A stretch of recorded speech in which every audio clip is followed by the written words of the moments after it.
देखें, ये ग्लो नीम कैप्सूल आप लोगों के सामने रखा हुआ है। बहुत सारी ऐसी बहनें, औरतें और बहुत सारे मर्द भाई जो आम रूटीन में आदत होती है जी, यहाँ दर्द जिस्म में, वहाँ दर्द, कंधों में दर्द, पट्ठों में दर्द, और कभी कोई टैबलेट, कभी कोई गोली, कभी कुछ खाना होता है।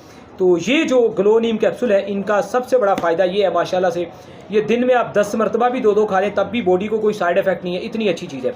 यही एक कैप्सूल खोल के 1 साल के बच्चे को दिन में 3 मरतबा दिया जाए, अल्हम्दुलिल्लाह बेशुमार दफ़ा इस्तेमाल करवाया, 100% बच्चे का भी नज़ला ज़ुकाम बुखार और ये सारी चीज़ें ठीक हो जाती हैं। यानी कि ये नज़ला ज़ुकाम बुखार के लिए बेहतरीन प्रोडक्ट है, और उसके अलावा तमाम तर जिस्म की दर्दों के लिए, सर की दर्द के लिए, कंधों की दर्द के लिए, पट्ठों की दर्द के लिए, काम काज को दिल ना कर रहा हो तो ये 2 कैप्सूल खा लें, ठीक है। 1 कैप्सूल खा लें, और काम काज करके थक गए हैं तो 2 एक कैप्सूल खा लें, ठीक है। हर तरह के मसाइल, फॉर एग्जांपल अज़वाजी ज़िंदगी के बाद की कोई कमज़ोरी है, वक्ती तौर पे ये आपको बड़ा अच्छा स्टैंड कर देता है। रेगुलर इसको खाने से आप बहुत सारी बीमारियों से बचती रहती हैं, ख़ास तौर पे औरतें।